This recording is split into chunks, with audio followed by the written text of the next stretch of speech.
Voltamos para o segundo bloco do programa Entrevistas sobre o Plano Nacional de Educação. Estamos conversando com Daniel Cara, da Campanha Nacional pelo Direito à Educação, e Remy Cascione, professor da Universidade de Brasília. A gente falou um pouco aqui no primeiro bloco, foi falado do custo aluno-qualidade, que na verdade seriam dois cálculos, né? Tem o inicial, que seria o mínimo, né, necessário para uma educação, que deveria, então, ou deverá, né, vir a ter o custo aluno-qualidade, que é uma meta de uma boa educação, né? Como se faz esse cálculo? Como é que chega nesse número? Bom, perfeito. A ideia de um custo aluno-qualidade inicial surgiu de um trabalho que a Campanha Nacional pelo Direito à Educação começou a construir em 2002, então é um estudo de longo prazo. O princípio, basicamente, o que ele é pautado pela LDB, Lei de Diretrizes e Bases da Educação Nacional, que vai dizer que o dever do Estado, em termos de qualidade da educação, é determinar quais são os insumos imprescindíveis para o processo de ensino-aprendizagem, ou seja, aquilo que não pode faltar para os professores ensinarem e para as crianças aprenderem. E a Campanha Nacional pelo Direito à Educação se lançou esse desafio de calcular quais são esses insumos imprescindíveis. Então, o que é? É o professor que recebe o piso, que tem uma política de carreira, que tem formação continuada, isso é fundamental, que tem um número adequado de alunos por turma e escolas com bibliotecas, laboratórios de ciências, laboratórios de informática, internet banda larga e quadra poliesportiva coberta. Hoje, cerca de 4% das escolas brasileiras correspondem a esse padrão, mas é indiscutível que esse é um padrão que tem que ser buscado. Quer dizer, faz diferença no processo de ensino-aprendizagem o aluno ter acesso à biblioteca, por exemplo, na escola. Em 2007, a gente conseguiu lançar um livro do estudo, e em 2008 iniciou um trabalho com o Conselho Nacional de Educação, que homologou um parecer, editou um parecer, que é um parecer que determina, junto conosco, quais são os custos e quais são os insumos para a garantia do custo aluno-qualidade inicial, que é o padrão mínimo de qualidade. O problema é que até hoje o Ministério da Educação, embora as conferências nacionais de educação tenham aprovado o custo aluno-qualidade inicial, o Ministério da Educação até hoje não homologou o parecer do custo aluno-qualidade inicial. E por que não homologou? Porque ele demanda 37 bilhões de reais a mais para que o governo federal transfira para estados e municípios para melhoria da qualidade das matrículas atuais que nós temos hoje. Então, são 40 milhões de matrículas. O Plano Nacional de Educação estabelece que em junho de 2016 o custo aluno-qualidade inicial precisa ser implementado. Então, nós já estamos atrasados. E o plano também vai determinar que até 2024 nós precisamos, como sociedade brasileira, consagrar o custo aluno-qualidade, que é sair do padrão mínimo de qualidade e alcançar um padrão de qualidade mais próximo daquele verificado pelos países mais desenvolvidos em termos educacionais.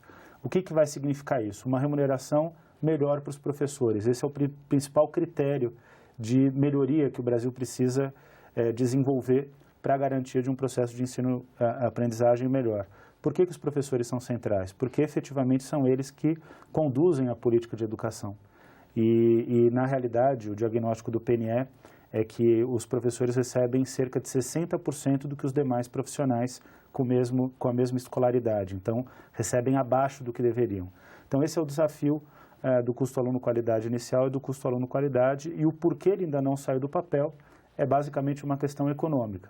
Fica sempre a pergunta, qual é a prioridade do Brasil? Se a prioridade do Brasil for educação, isso está no discurso de praticamente todos os políticos, é preciso que ela se converta em uma prioridade orçamentária. Não existe prioridade de política pública que não tem respaldo orçamentário. E essa é a história da educação brasileira. Todo mundo fala sobre educação, mas poucos governantes tiveram coragem de fato, priorizar a educação em termos orçamentários. E qual é a solução para esse impasse, então? De onde tirar esses 37 bilhões? Então, tem vários caminhos. Existe um estudo do IPEA, que é o comunicado 124, de dezembro de 2011, que inclusive compara a nossa posição, a da Campanha Nacional pelo Direito à Educação, com a posição do Ministério da Educação.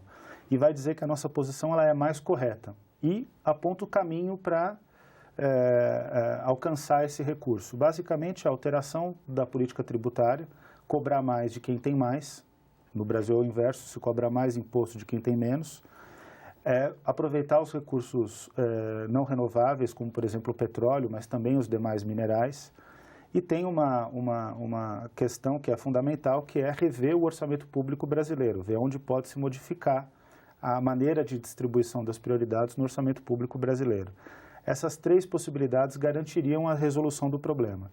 Nesse momento é muito difícil fazer essa discussão, porque de fato a gente tem uma crise econômica evidente. Só que se a gente não começar a travar esse debate, a gente não vai avançar. E na contramão desse processo, o governo interino editou a PEC 241, que é uma PEC que determina o teto dos gastos sociais, dos gastos primários, o que contempla também os gastos sociais, conforme o reajuste inflacionário. Então, imagina, a partir de 2017, caso essa PEC seja aprovada, o investimento em educação ele só vai poder ser reajustado conforme a inflação. Então, não existe reajuste concreto, não existe ganho real para a política de educação. Então, a gente não vai conseguir construir escolas, não vai conseguir melhorar o salário dos professores. Em outras palavras, a PEC 241, ela inviabiliza completamente o Plano Nacional de Educação.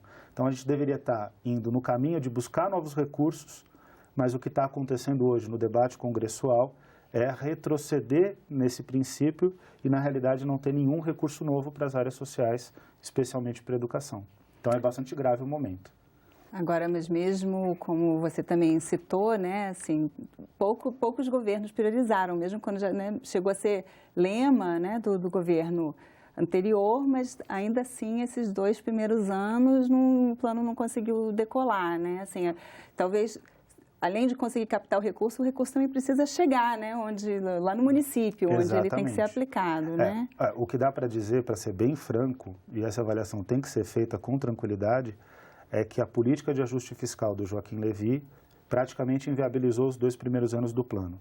E a PEC 241, se for aprovada, ela vai inviabilizar todo o restante do plano. Então, a gente tem que ter agora, nesse momento, tranquilidade na sociedade brasileira e debater qual é, de fato, a prioridade, o que a sociedade brasileira entende como sendo o caminho correto a seguir. Eu acredito que são as políticas sociais, especialmente a política de educação. Agora é um debate. E aí, melhorando, então, essa educação de base, conseguindo chegar nesse investimento por aluno, né, o custo aluno qualidade, será que vão chegar, então, melhores alunos também no ensino superior? Essa a perspectiva? Sim, essa é a grande discussão que o Brasil faz desde os anos 60, né? Quer dizer, a própria discussão dos custos na educação, ela estava prevista no primeiro Plano Nacional de Educação, que foi um plano elaborado pelo Conselho Federal de Educação, pelo professor Anísio Teixeira, e ele entrou em vigor em 1963. Teve a vigência de apenas 14 meses. Fazia parte dos planos setoriais do governo João Goulart. E na descrição do plano já havia uma preocupação de nós termos um custo para o ensino primário, ensino secundário e para a universidade. Esse debate perdura até os dias de hoje, né? Nós estamos vivenciando esse debate, né? O que o próprio Daniel explicitou aqui, uma iniciativa da campanha que retomou esse debate, foi consagrada nas conferências, mas ainda nós não efetivamos, né? E quando comparamos a nossa realidade, o custo, o investimento do Estado, tanto na educação básica como no ensino superior, é muito distante daquilo que os outros países desenvolvidos praticam, né? Em geral, por exemplo, na educação básica, os países desenvolvidos gastam com o equivalente a 30% da renda per capita. No caso brasileiro, se nós aplicássemos essa mesma proporção, seria nós atribuirmos a um aluno da creche um valor próximo a R$7.000, né? O nosso valor de referência é R$2.000, né? Menos de R$2.000. Então, nós estamos ainda muito distantes dessa realidade. E a PEC 241, de fato, ela inviabiliza, né? Porque ela revoga uma medida consagrada por um amplo movimento no processo de redemocratização, né? Que foram os mínimos percentuais a serem aplicados para a educação. Até a própria que vem lá da discussão, durante inclusive o próprio regime militar com a emenda Calmon, e depois na Constituição de 88, onde se determina que 18% a União deve aplicar na educação, os estados e os municípios 25%, essa PEC ela revoga essa medida.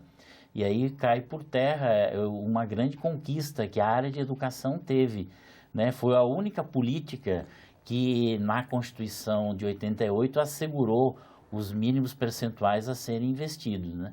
E nós podemos observar que as mudanças na educação, elas precisam ter tempo de maturação, né? Os próprios países que hoje têm indicadores educacionais, né, como a Coreia do Sul, foram decisões feitas lá nos anos 50 e cujos resultados só apareceram a partir dos anos 90.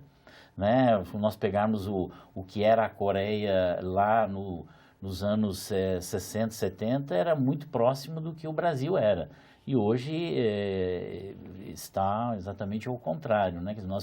Nós ficamos para trás e eles avançaram. Mas por que, quando você pega os indicadores, né, você verifica que houve uma constante nos investimentos e uma determinação de priorizar a educação básica. Infelizmente, nosso tempo acabou. Nós ficamos por aqui. Eu conversei com o Daniel Cara, da Campanha Nacional pelo Direito à Educação, e Remy Cascione, professor da Universidade de Brasília, sobre o Plano Nacional de Educação.